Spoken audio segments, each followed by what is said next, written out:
Hello everybody, Rope Fox here, and welcome back to another episode of Truly Bedrock.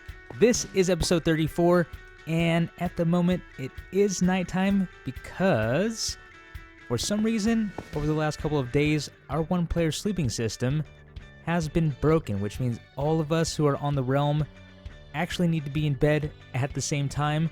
So right now it's just me and BJ. And I'm not sure what he's up to, but I don't want to, bother him with whatever he's doing. He may not be near bed, but thankfully this area is lit up enough, so we'll just go ahead and wait the night out, which it is almost over. In the last episode, if I can recall correctly, we worked on the redstone for the zombie side of our archery redstone minigame. So again, this is going to be an archery redstone game, and hello!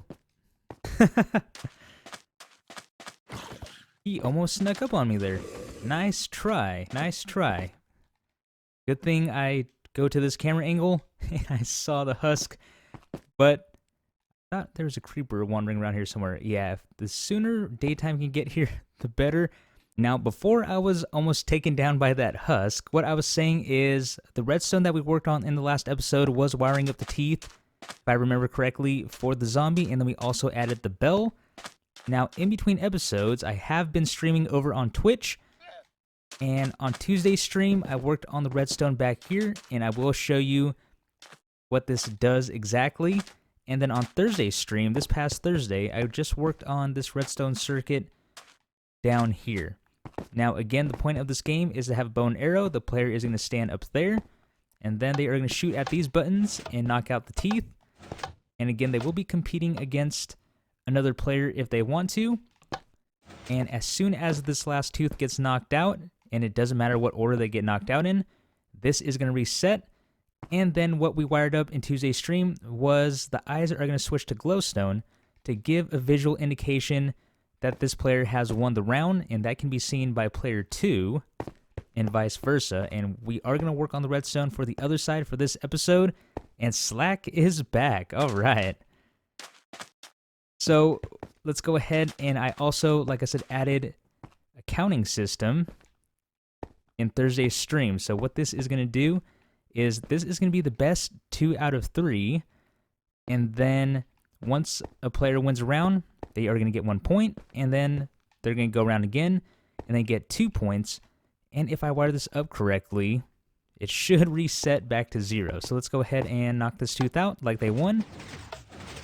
So there we go. There is 1 point. And oh man, you didn't get to see that. But let's go ahead and I will knock the teeth out of order. So like this. I guess there is no particular order, but just not the same order that I just did it in. And then we do this. So glowstone, 2 points, and then it resets back to 0. So that is how this whole game is going to work, and I can go ahead and cover that back up. And like I said, for today's episode, we are going to wire up the other side. All right, we have one side done, so that is one eye completed. Now, let's go ahead and pillar up, and let me show you how this works. And I will build the other side on camera just so you can see it, but I didn't want to build both. So what we have is a block swapper.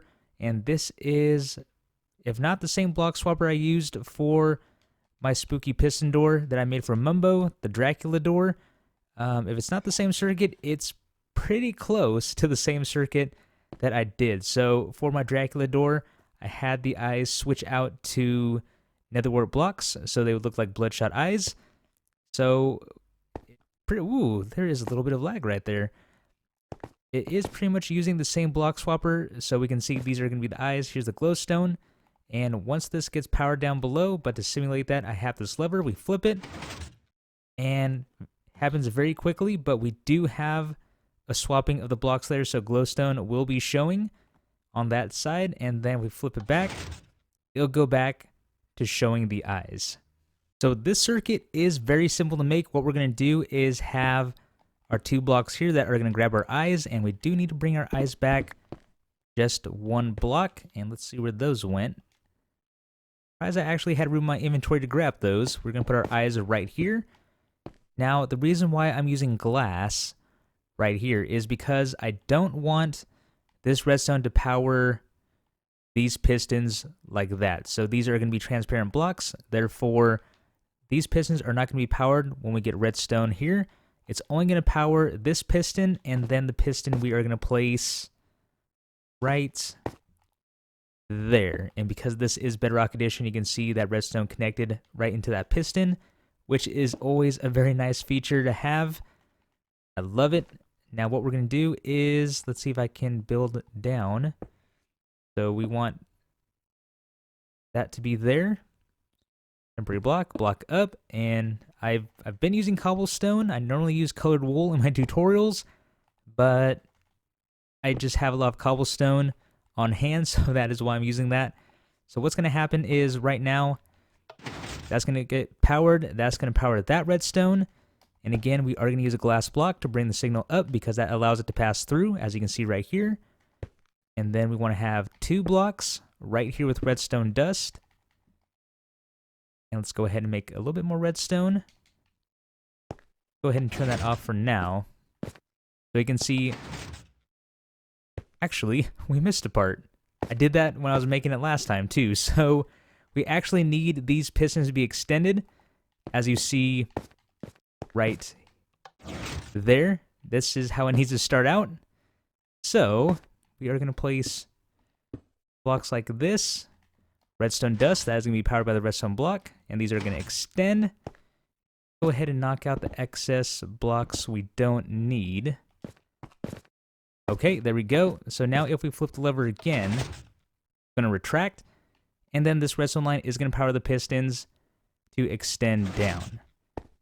So again, we don't want this being powered, so to avoid that, we place a glass block, or we can use a slab, redstone dust, and a block here, redstone dust, and I do need to jump down below, place, let's see, make this easier on ourselves, right, yep, on this block, just like that, and then we go ahead and place our terracotta back, and then the glowstone.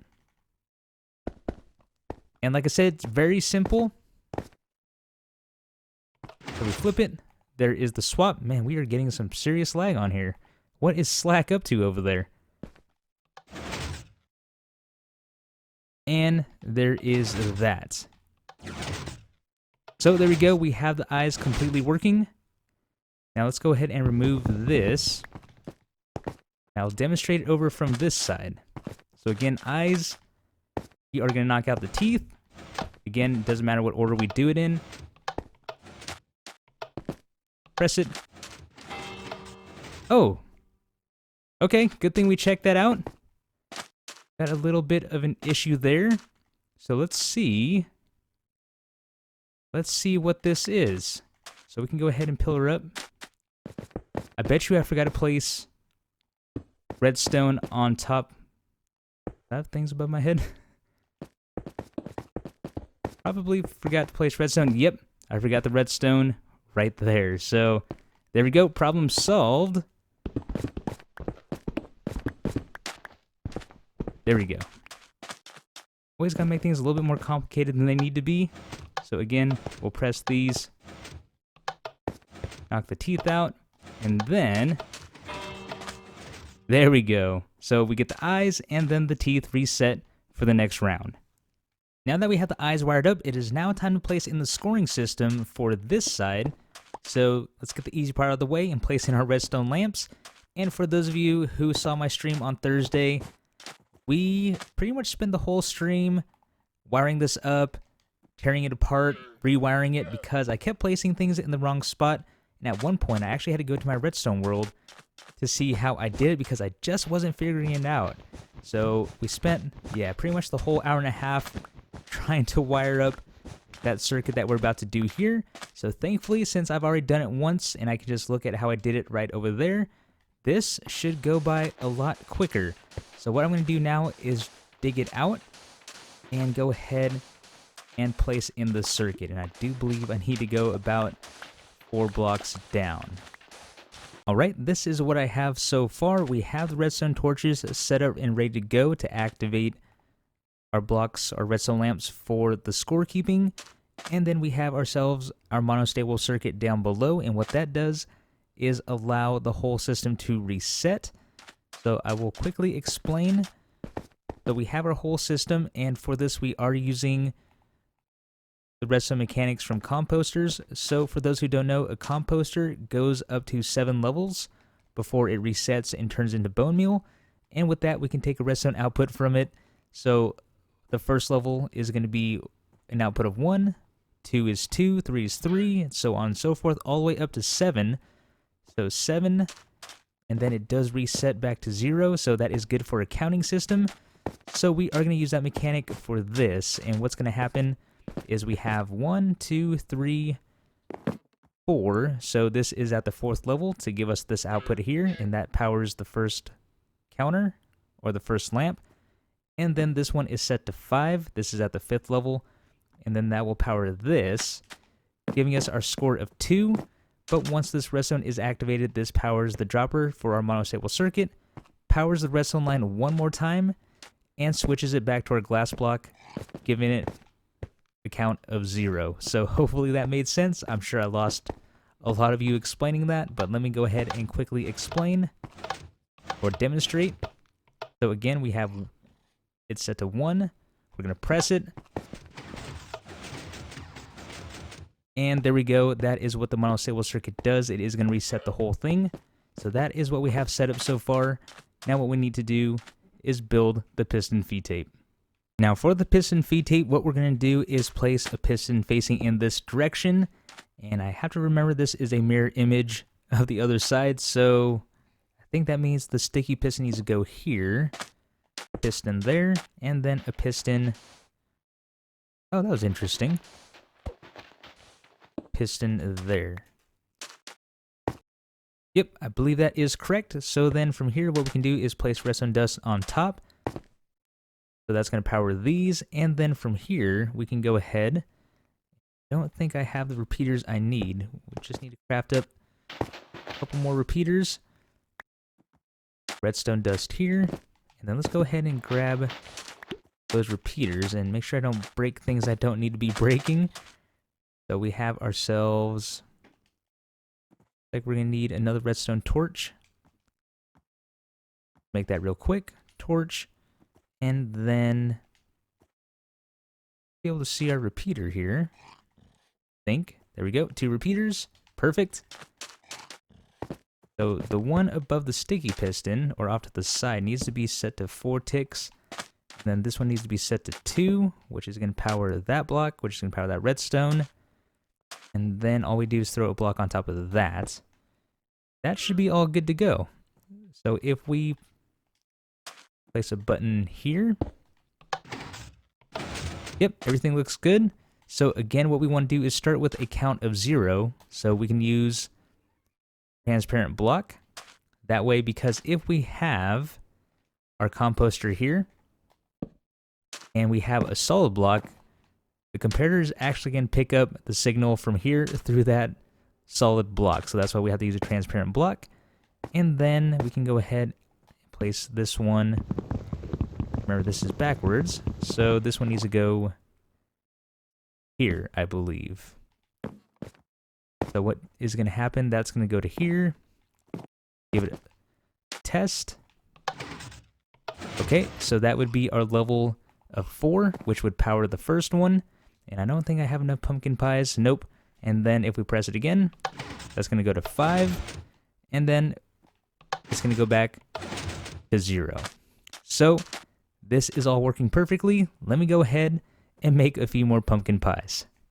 I went ahead and made the pumpkin pies, so it should be all good to go, assuming I counted correctly. Let's go ahead.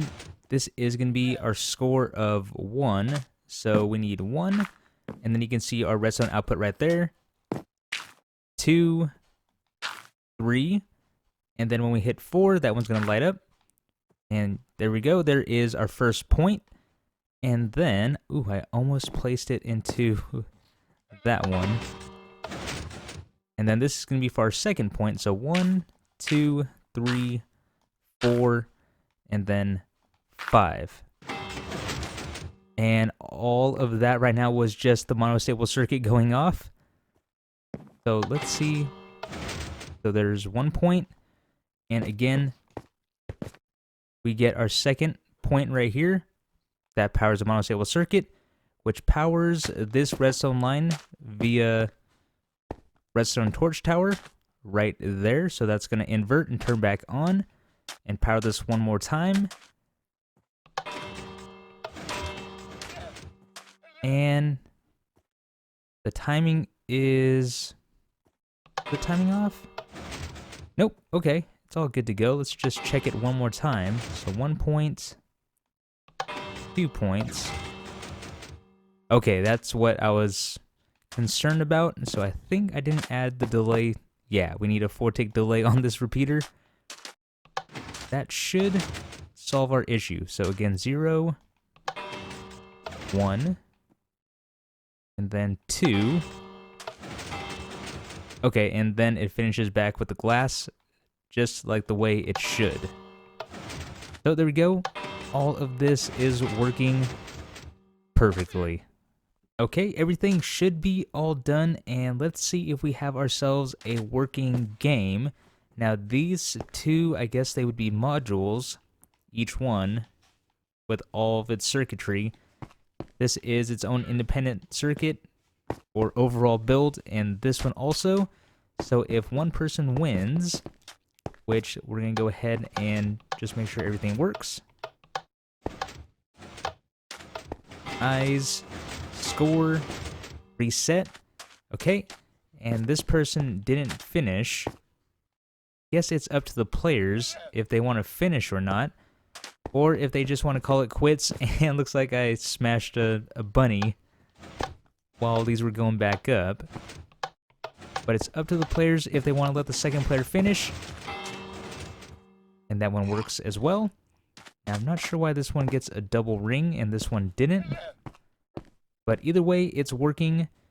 So again, like I was saying, if one player finishes, who would be the winner, they can either choose to let them finish or just call it quits. And then that means we need a reset button here, because if their score is still stuck on 1, it still needs to go back to 0. So I guess the whole thing can be automatic.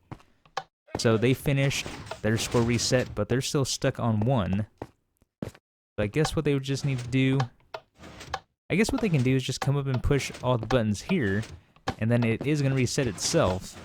I guess that's the best way to do it, because either way, playing 2 rounds, they are going to have to retrieve their arrows in between rounds. So you score 1 point, and all of the buttons are still going to be pressed down because of the arrows. So they're going to actually have to run up, grab their arrows, run back, which I guess will add a little bit more of a challenge to it.